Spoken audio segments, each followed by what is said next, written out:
having those open houses and being accessible. We had an agent who helped you out at the time, and the reason you were there for longer is because that agent had to take a shit. He did.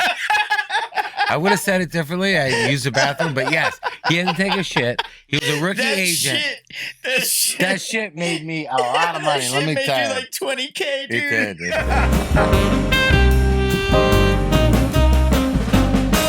All right, everybody. I want to say hello. This is Eric Rubin and Israel Roland. Yeah, Sugar. And Sugar is here. I asked what you wanted, and you this said is nothing. our Popular Properties podcast number 9. Yeah, 109. This is awesome talk. And I'm glad we have our dogs here as a prop because I want to talk about the funny thing that goes on in real estate with tenants and landlords and pets. Yeah. It's hysterical what's going on. Basically, landlords say, hell no, we don't want any pets in our properties. And, these college kids just want to bring pets into the picture constantly. And young professionals as well. What do they do? They what lie, do they do? cheat, and steal their way in. I mean, a lot of them don't lie, but a lot of them do lie. Well, I have a nice little story to tell about them. So I had this client last year, rented a 2-bedroom apartment in a nice, affluent, I guess, high-rise building in downtown Boston. It doesn't take pets. They have a no pet policy whatsoever. And so the tenant notifies me about a month before she's moving in, after she's already signed a lease saying there's no pets allowed and all that sort of stuff. She says, well, Eric, I have a pet. I'm bringing my dog, Fufu, with me, and I don't care. I'm bringing my dog. And so I contact the owner, and the owner's like, absolutely not. I can't have the dog. It's against the condo association. I'll be fined $50 a day, blah, blah, blah, blah, blah. So the tenant's like losing her mind. Mm-hmm. And the tenant calls me back the next day and says, oh, my dog is really a service animal. I have needs, keeps me calmer. And I went online and got him certified, and here's the paperwork. Nice. Good for her. And I submitted the paperwork to the condo association, and they approved it because they have no choice but to approve it because it's a medical condition. They have no choice but to approve it. Yeah. And what does she have to provide to get that proof? That I don't know. She went online and paid $10, I think, and she got it done. Yeah, I've seen the ads. I've seen the ads. It gets done. It gets done for $10. Maybe she also got a vet. Listen, I'm all about service animals, but there's definitely, the fine line. The rules and regulations are kind of ridiculous because, I mean, you can't ask for anything. No proof. No proof. So you could quite literally just go on Amazon and buy a service animal vest for your dogs. Yeah. And just have them wear that, and nobody can ask you fucking questions. Right, yeah. And so I have a restaurant in Jamaica Plain I own, the Jeannie Johnson, if anyone doesn't know that. The Jeannie Johnson, 144 South Street. And there are people who come in with their dogs all the time, think it's okay. They can come in to a bar, a restaurant with their dog. And we have to ask them to leave a lot of times because they don't have it. It's not a service animal. They're just walking in casually with their dog. They don't realize that you can't have dogs in restaurants. Unless it is a service because they're people too. Yeah, they're people too. Dogs are Some people are too. allergic to dogs, actually. Yeah. And it bothers Weak them. people. Weak people. The unstrong.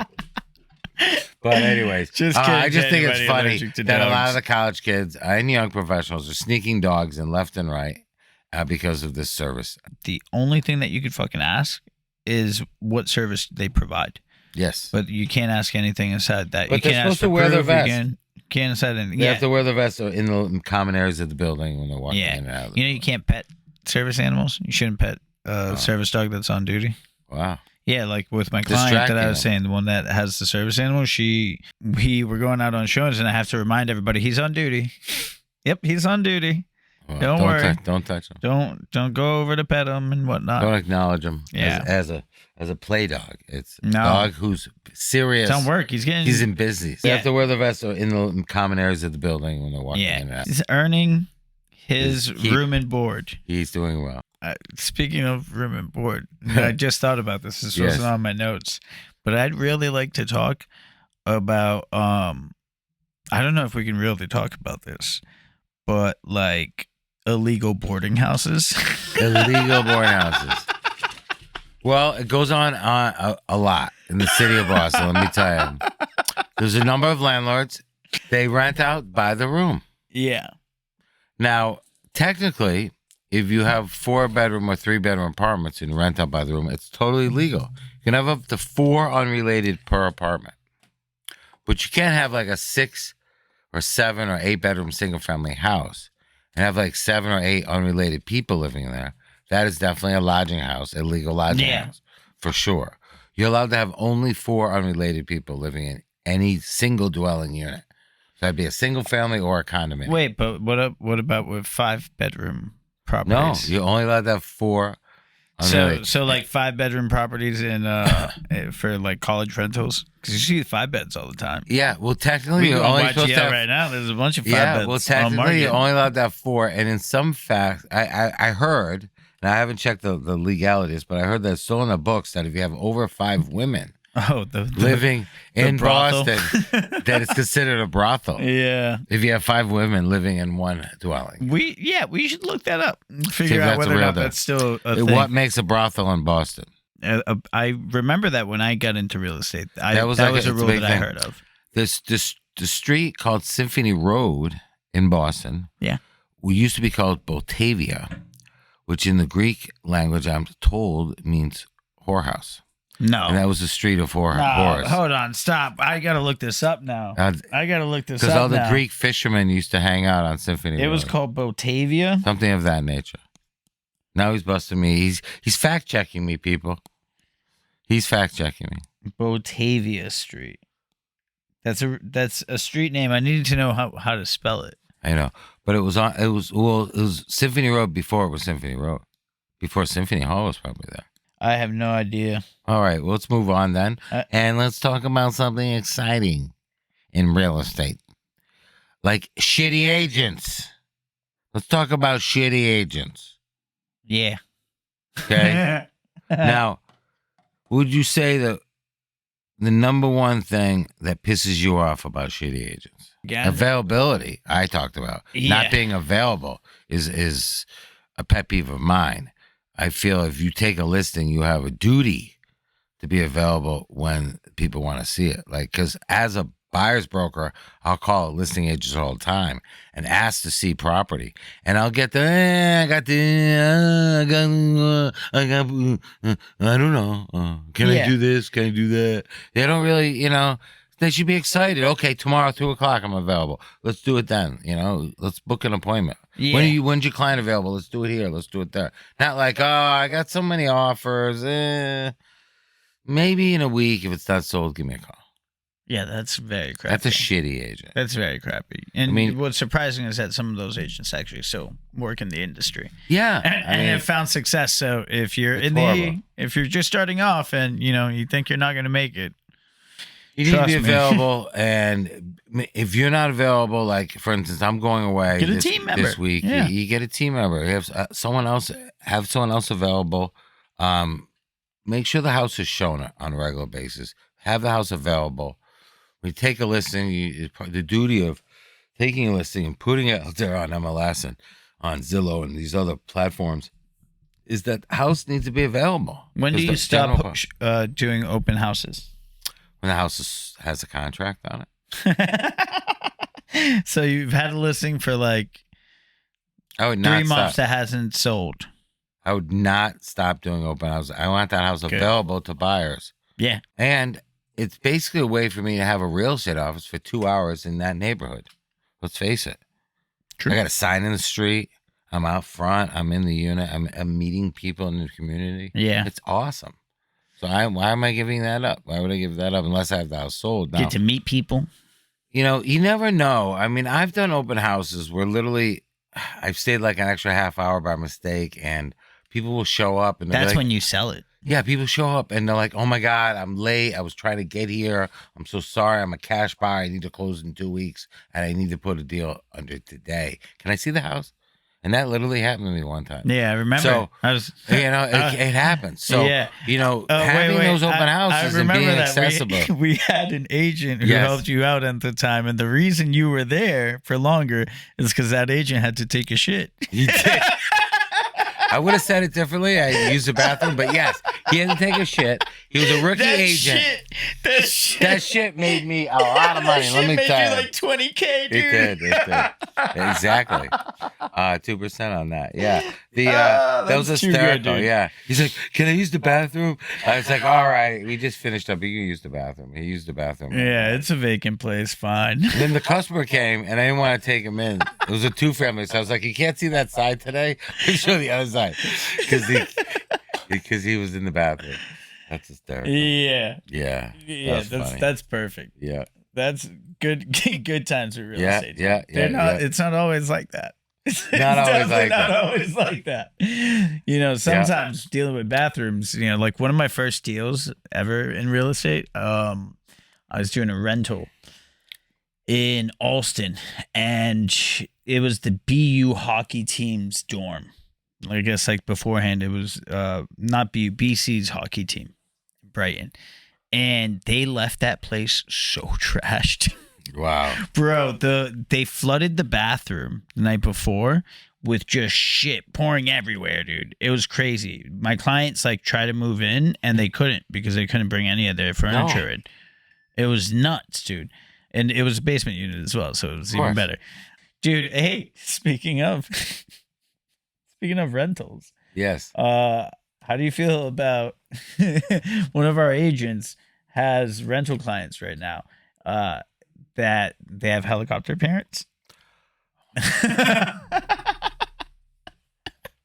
The helicopter parents are the best, dude. This guy is asking for the smoke certificates.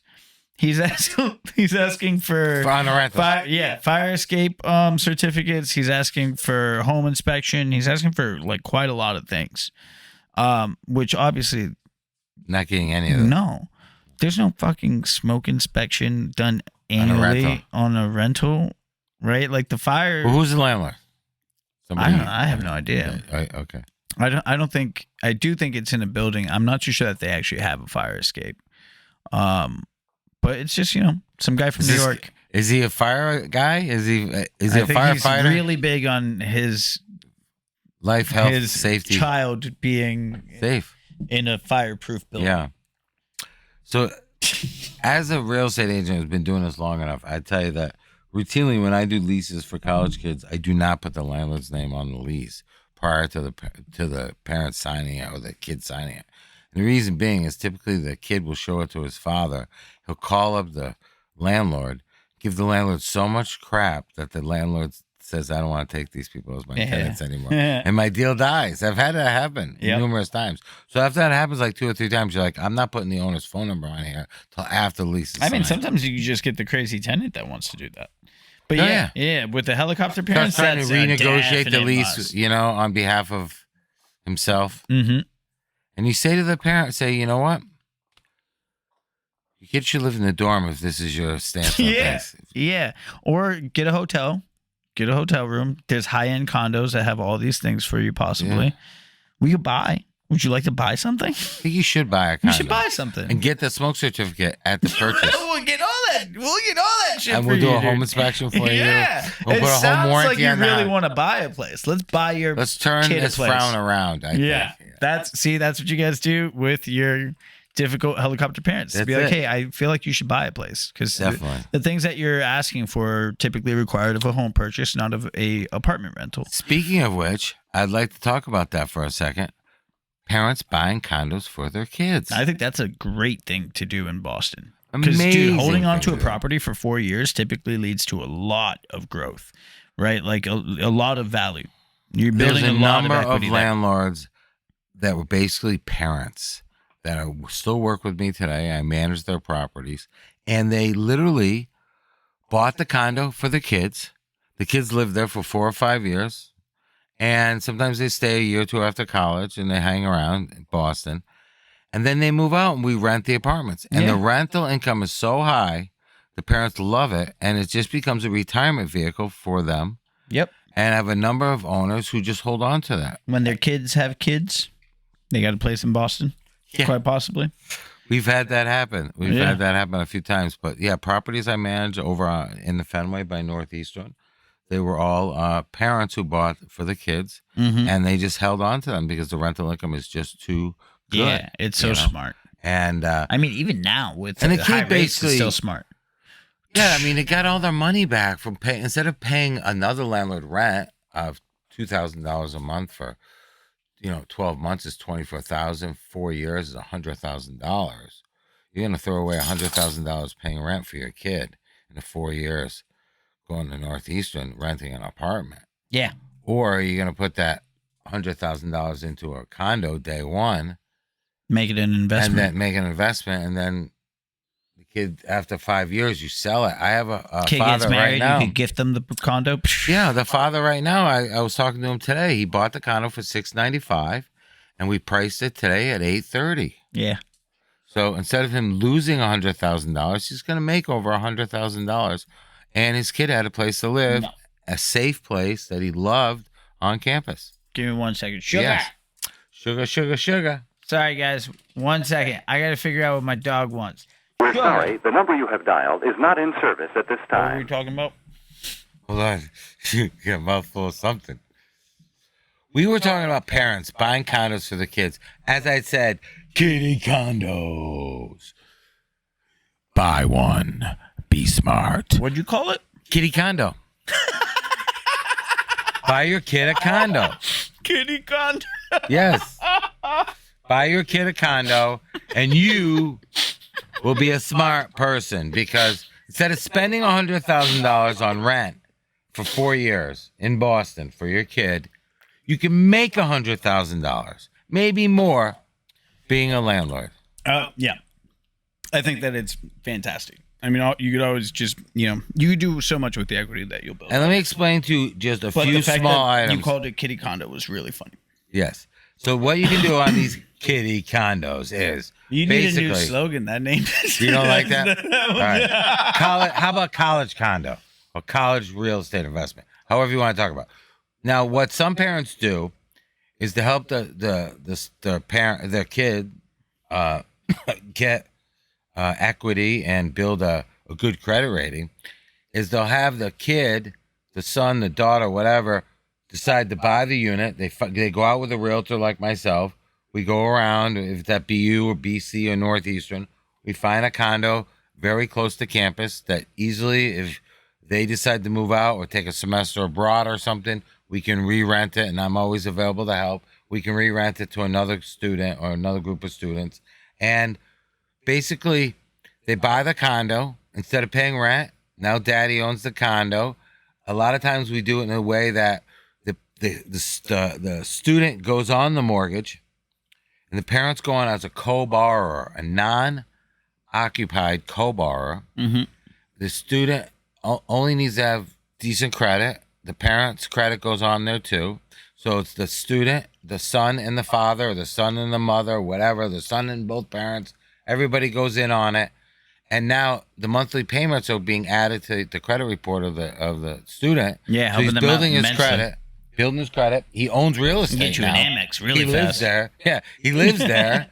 So he's getting owner occupancy abatements. Yeah. So he's getting savings on the real estate taxes in Boston. Being a student and an owner. And owner occupant. Bro, yeah. Maybe he wants to get involved in the condo association and deal with helping with manage of the association and learn some real world management experience while he's in college. It could be something he can get involved in. Some of the smaller associations, you can become more involved in it. Some of the larger ones may have committees and things that you can get involved in. So it could be really beneficial. And then at the end, like I said, there's a father right now who bought his condo at the end of 2001, beginning of 2002. We had a conversation today. House is worth about $830. He paid $695. Mm-hmm. He's going to make over $100,000. And held on to it for 2 years. About 2 years, about 20 months. Yeah. Yeah, he's had it so far. So maybe by the time he sells it, it'll be about 2 years. Now, one thing that I want you guys to understand is that and to note, wasn't emphasized enough. Condos, specifically condos. You're not buying your kid a single family home or a multi-family home. That is far too much maintenance. Yeah, he doesn't have to do any of that. Buy them a condo. That's like a dorm. Yeah, right. The real maintenance for that is done by the HOA, professional management company, it's most good. likely, You're and it's done. Gonna be fine. The only things that they need to worry about are the things that are interior, which are typically far less expensive. Yeah, and depending on what unit you want, some have doormen, some have package delivery places. They have all sorts of levels of condominiums here in Boston. Yep.